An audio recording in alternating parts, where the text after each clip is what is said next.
యేసుక్రీస్తు శ్రేష్టమైన నామములో అందరికీ శుభాలు వందనం తెలియజేస్తున్నాను. పిల్లారా అందరూ బాగున్నారు కదా?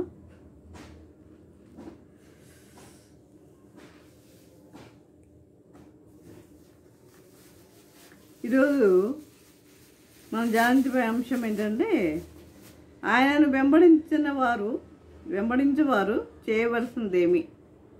ఆయన వెంబడించేవారు చేయవలసింది ఏంటి?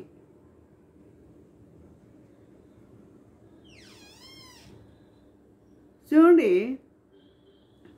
యేసు చివరిసారిగా యెరూషలేము వస్తున్నాడు. చివరిసారిగా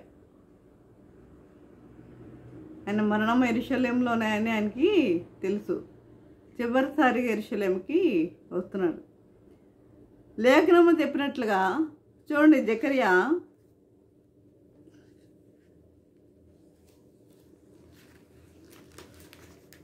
9వ అధ్యాయము 9వ వచనం చూసినట్లయితే, జకర్యా గ్రంథము, సియోను నివాసులారా బహుగా సంతోషించుడి, యెరూషలేము నివాసులారా ఉల్లాసముగా ఉండుడి. నీ రాజు నీతిపరుడును రక్షణ గలవాడును దీనుడునై గాడిద పిల్లను ఎక్కి నీ యొద్దకు వచ్చుచున్నాడు. జకర్యా గ్రంథము 9వ అధ్యాయము 9వ వచనము. చివరిసారిగా లేఖనం చెప్పినట్లుగా గార్ధబం మీద అంటే గాడిద మీద ప్రయాణము చేయుచుండగా శిష్యులు, పిల్లలు అందరూ కూడా హోసన్నా జయం, హోసన్నా జయం, హోసన్నా జయం అని కేకలు వేస్తున్నారు, స్తుతిస్తున్నారు. మిగిలిన వారు కూడా హోసన్నా అని దావీదు కుమారునికి జయమని అరుస్తున్నారు. కానీ ఇది జరిగిన 5 రోజులకే ప్రభు సిలువ వేయబడ్డాడు. 5 రోజులకే యేసుని సిలువ వేయమని పిలాతు ముందు కేకలు వేశారు. సిలువ వేయి, ఈ 5 రోజుల ముందు 5 రోజుల ముందేమో హోసన్నా జయము, హోసన్నా జయము, హోసన్నా జయము అన్నారు. అంటే ఏంటి వాళ్ళ ఉద్దేశం ఏంటంటే, ప్రభు వారిని రక్షించడానికి వస్తున్నాడు రాజు అని అనుకున్నారు, రక్షించడానికి వస్తున్నాడని అనుకున్నారు. కానీ వచ్చిన తర్వాత జరిగింది ఏంటంటే, మరి పిలాతు ముందు వీళ్ళు ఏం చేస్తున్నారు? వచ్చిన 5 రోజులకే పిలాతు ముందు ఖైదీగా నిలబడ్డాడు. అందరూ ఆశ్చర్యపోయారు. అంటే అప్పటికే రోమా ప్రభుత్వం కింద వాడు నలిగిపోతున్నారు. వారిని రక్షించడానికి మెస్సియా వస్తాడు అని అనుకున్నారు. కానీ వారి యొక్క అంచనాలు తారుమారయ్యాయి. అందుకని వారు ఏం చేస్తున్నారు? సిలువ వేయమని పిలాతు ముందు ఏం చేస్తున్నారు? వాళ్ళు కేకలు వేశారు. పిలాతు ముందు కేకలు వేశారు. ప్రభు సిలువలో వేలాడుతుండగా ఆ దారిని పోయేవారు కూడా నిజంగా నీవు దేవుని కుమారుడు అయితే దిగిరమ్ము, నిన్ను నీవు రక్షించుకొనుము. నువ్వు దేవుని కుమారుడు అయితే నీవు దిగిరమ్ము, నిన్ను నీవు రక్షించుకొనుము. అప్పుడు నీవు దేవుని కుమారుడు అని నమ్మేదమని అవమానపరిచిరి. అనేకులు యేసు సువార్తను అర్థం చేసుకోకుండా ఉద్రేక భక్తితో వీరు బాప్తిసం తీసుకుంటున్నారని మారుమనసు పొందకుండా బాప్తిసం తీసుకుంటున్నారు, జాగ్రత్త. కాబట్టి చాలామంది ఉద్రేక భక్తితో వారు తీసుకుంటున్నారని వీరు తీసుకుంటున్నారని బాప్తిస్మాలు తీసుకోవడం, చిన్నపిల్లలకి బాప్తిస్మాలు ఇవ్వటం, ఇవన్నీ చేస్తున్నారు. కానీ పెండ్లి బాప్తిస్మాలు, చిలకరింపులు ఇవన్నీ కూడా ఏంటంటే దేవుని వాక్యానుసారం కాదు. ముందు మనం ఏం చేయాలి? మారు మనసు అనేది మనం పొందాలి. ఈ మారు మనసు అనేది లేకుండా పెళ్ళి అనగానే బాప్తిసం ఇచ్చేస్తే అసలు మారాడో లేదో నువ్వు చూసుకోవద్దు.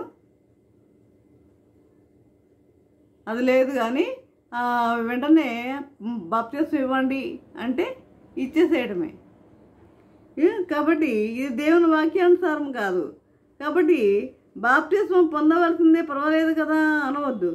పర్వాలేదు అనే భక్తి నిన్ను దిగదార్చి నరకానికి తీసుకొని పోతుంది. జాగ్రత్త. పర్వాలేదులే, బాప్తిసం తీసుకోవచ్చులే. నువ్వు బాప్తిసం తీసుకోవచ్చు, కానీ నువ్వు మారుమనసు మాత్రం పొందకూడదు. నువ్వు మారుమనసు పొందావో లేదో తెలీదు, కానీ నువ్వు బాప్తిసం తీసుకోవచ్చు. ఇలా ఉన్నట్లయితే నువ్వు నరకానికి పోయే ప్రమాదం ఉంది. జాగ్రత్త. ఇలా ఉంటే కనుక నరకానికి పోయే ప్రమాదం ఉంది. కాబట్టి మెచ్చుకునేవారు, పొగిడేవారు, అభిమానించేవారు, దండలు వేసేవారు కాదు ప్రభువుకు కావాల్సింది. మెచ్చుకునేవారు, దండలు వేసేవారు, పొగిడేవారు వీరు కాదు ప్రభువుకు కావాల్సింది. వెంబడించేవారు కావాలని ప్రభువు కోరుకుంటున్నాడు. వెంబడించేవారు, ఆయనను వెంబడించేవారు కావాలని ప్రభువు కోరుకుంటున్నాడు. ఎంతమంది ఆయన వెంబడించే స్థితిలో ఉన్నారు? ఎంతమంది ఆయన వెంబడిస్తున్నారు? దేవుని సన్నిధానానికి రావటం, వాక్యం వినటం, 4 పాటలు పాడటం, వెళ్ళిపోవటం, మళ్ళీ నెక్స్ట్ వీక్ దేవుని సన్నిధానంలో హాజరవటం. ఇంతే కదా. దేవుని మనం వెంబడిస్తున్నామా? దేవుని వాక్యాన్ని, దేవుని సువార్తను మనం ప్రకటించేవారిగా మనం ఉంటున్నామా? లేదు. దేవుడు కోరుకునేది ఇదే. మరికొందరు వచ్చి బోధకుడా, చూడండి మార్క్స్ వార్త 12వ అధ్యాయం 14వ వచనంలో, మరికొందరు వచ్చి బోధకుడా, నీవు సత్యవంతుడవు, నీవు ఎవరిని లక్ష్య పెట్టని వాడవని మేము ఎరుగుదము, నీవు మొమాటం లేనివాడవై దేవుని మార్గము సత్యముగా బోధించువాడవు. నీవు మొమాటం లేనివాడవై దేవుని మార్గము సత్యముగా బోధించువాడవు. వీరు ప్రభువును పొగిడిరి కానీ ప్రభువును పొగుడుతున్నారు కానీ లోపల ఆయనను మాటలతో చిక్కుపరచవలన ఉద్దేశంతో ఉన్నారు వీళ్ళు. ఇలాంటి వాళ్ళు కూడా ఉంటారు. జాగ్రత్త పడాలి ఇలాంటి వాళ్ళ విషయంలో. మనం పొగుడుతున్నారు కానీ మరి ప్రభువుని మాటల్లో చిక్కుపరచాలని ఉద్దేశంతో ఉన్నారు వీళ్ళు. కైసరుకు పన్ను ఇచ్చేదమా ఇవ్వకుందమా అని అడిగిరి. కైసరు చక్రవర్తికి పన్ను ఇచ్చేదమా ఇవ్వకుందమా అని అడిగిరి. మరి ఏ జవాబు చెప్పినా ఆయన దొరికిపోతాడు. పన్ను ఇవ్వమంటే ప్రజలకు విరోధముగా మాట్లాడుతున్నారు అంటారు. అంటారు. పన్ను ఇవ్వద్దు అంటే రాజుకు విరోధంగా మాట్లాడుతున్నారని అంటారు. పన్ను ఇవ్వద్దు అని అంటే కైసరికి విరోధంగా మాట్లాడుతున్నాడని, విప్లవం లేపవచ్చని అనుకుంటారు. కానీ ప్రభు వారు సిగ్గుపడినట్లుగా జవాబిచ్చాడు. ఏమనిది? కైసరికి దేవునివి దేవునికి చెల్లించమనెను. కైసరికి దేవునివి దేవునికి చెల్లించమనెను. అంతట వారు సిగ్గుపడిరి.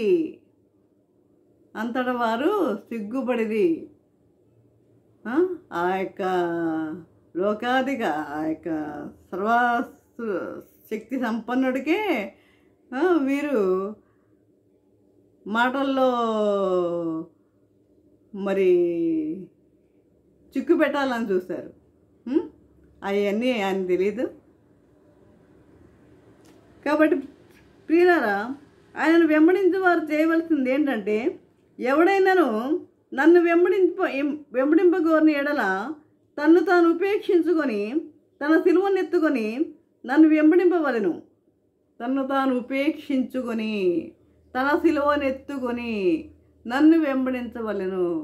నన్ను వెంబడింపగోరిన ఎడల తన్ను తాను ఉపేక్షించుకొని అంటే తగ్గించుకొని తన సిలువనెత్తుకొని నన్ను వెంబడించవలెను. సిలువ అంటే శ్రమ. ఆ యొక్క నేను అనే మనసు మనకి వద్దు. కానీ మనం ఏం చేస్తాం? నేను నేను నేను అంటాం. నాది, నేను, నాది, నేను, నాది. ఇది మాత్రం దేవునికి ఇష్టం లేని పని. నేను అనేది సాతానికి సాదృశ్యం. నేను నేను నేను అహంకారానికి సాదృశ్యం, సాతానికి సాదృశ్యం నేను అనేది. కనుక స్వార్థము వద్దు, తగ్గింపు వినయమైన మనసు మనకి కావాలి. తగ్గింపు కావాలి. తగ్గింపు దేవుడు కోరుకుంటున్నాడు. అన్నాడు మరి లూసిఫర్ తగ్గించుకొని ఎడల మరి ఏం చేశాడు దేవుడు? పాతాళానికి తోసివేశాడు. ఆయనని లూసిఫర్ని ఆయనతో పాటు ఉన్న దూతల సమూహాన్ని కూడా మరి ఆ యొక్క పాతాళంలోనికి నెట్టివేసినట్లుగా మనం చూస్తాం యెషయా గ్రంథంలో 14వ అధ్యాయంలో. కాబట్టి మరి మనం తగ్గింపు స్వభావం మనం కలిగి ఉండాలి. ఎప్పుడైతే తగ్గింపు మనకైతే లేదో దేవుడు మనల్ని ఇష్టపడడు. తగ్గింపు లేకపోయినట్లయితే నేను, నాది, ఇలాంటివి మనం కలిగి ఉండవద్దు. కాబట్టి చూడండి, కీర్తన 51వ అధ్యాయం 17వ వచనం చూసినట్లయితే, విరిగిన మనసే దేవునికి ఇష్టమైన బలి. దేవా, విరిగి నలిగిన హృదయమును నీవు అలక్ష్యము చేయనేరవు. విరిగిన మనసే దేవునికి ఇష్టమైన బలి. దేవా, విరిగి నలిగిన హృదయమును నీవు అలక్ష్యము చేయనేరవు. ఆయనే తను తాను ఉపేక్షించుకొని మనతో ఐక్యపరచుకుంటకు మనుష్య కుమారుడని పిలువబడెను. ఆయనే తన దివ్య సింహాసనాన్ని విడిచిపెట్టి ఆయన తను తాను తగ్గించుకొని మనుష్య కుమారునిగా ఈ లోకానికి వచ్చాడు. ఆయన ఎంత తగ్గించుకున్నాడు చూడండి. మనుషుల పోలికగా పుట్టి దాసుని స్వరూపమును ధరించుకొని తన్ను తానే రిక్తునిగా చేసుకొనెను. మనుషుల పోలికగా పుట్టి ఒక దేవుడు ఎలా వచ్చాడు? మనుష్య కుమారునిగా, మనుషుని కుమారునిగా మరి మనుషుల పోలికగా పుట్టి దాసుని స్వరూపము ధరించుకొని తన్ను తానే రిక్తునిగా చేసుకున్నాడు. తను ఈ లోకంలో ఏమైనా సంపాదించుకున్నాడా? ఏం సంపాదించుకున్నాడు? తనకు కావాల్సింది ఏంటి? ఆత్మల భారం అంతే. ఆ సృష్టి అంతా, ఈ సృష్టి యావత్తు ఆయనదైతే ఆయనకు కావాల్సింది ఏంటండి? నోటి మాటతో సృష్టిని సృజించిన వాడు ఆయన. ఆయనకు కావాల్సింది ఏంటి?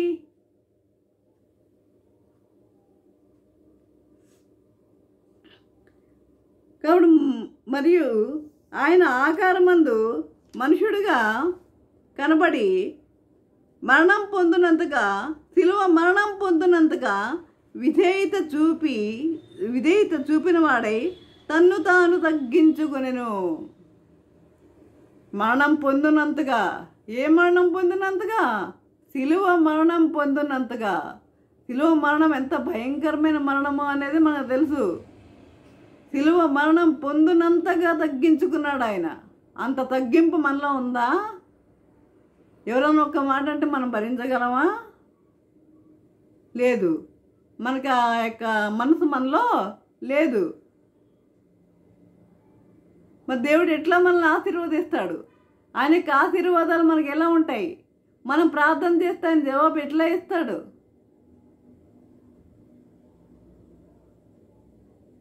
కానీ మనం ప్రార్థన చేయగానే మనకు జవాబు కావాలి అంతే. మన మనసును మనం మార్చుకోం, మన హృదయాలు మనం మార్చుకోం, మన తగ్గింపు జీవితం కలిగి ఉండం, వినయం కలిగి మనం జీవించేవారిగా మనం ఉండం, మన జీవితాలను మనం మార్చుకునేవారిగా ఉండం, మన ఇష్టానుసారంగా మనం జీవిస్తాం. పైకి దేవుడు దేవుడు దేవుడు అంటాం.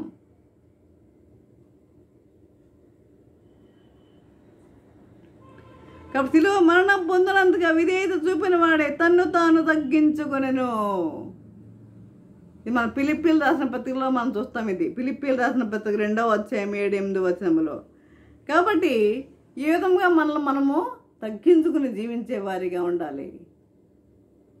ఆ ప్రభువే తను తగ్గించుకొని మనుష్య కుమారుడుగా ఈ లోకానికి వచ్చినప్పుడు మంటితో చేయబడిన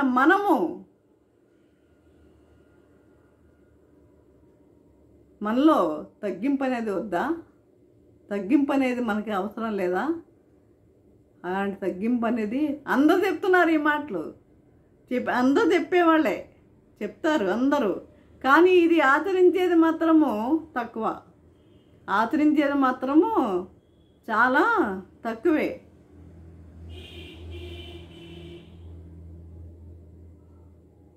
చెప్పేవాళ్ళందరిలో అహం అనేది కూడా ఉంటుంది, అహం కూడా ఉంటుంది.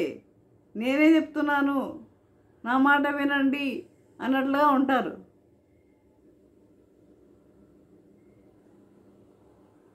ఎవరైనా కావచ్చు, కానీ వారిలో మాత్రం తగ్గింపు ఉండదు. అది నేను ఎంతో మందిలో నేను చూశాను. ఆ చివరికి పాస్టర్స్లో కూడా నేను చూశాను. నేను ఆ తగ్గింపు వారిలోనే ఉండదు.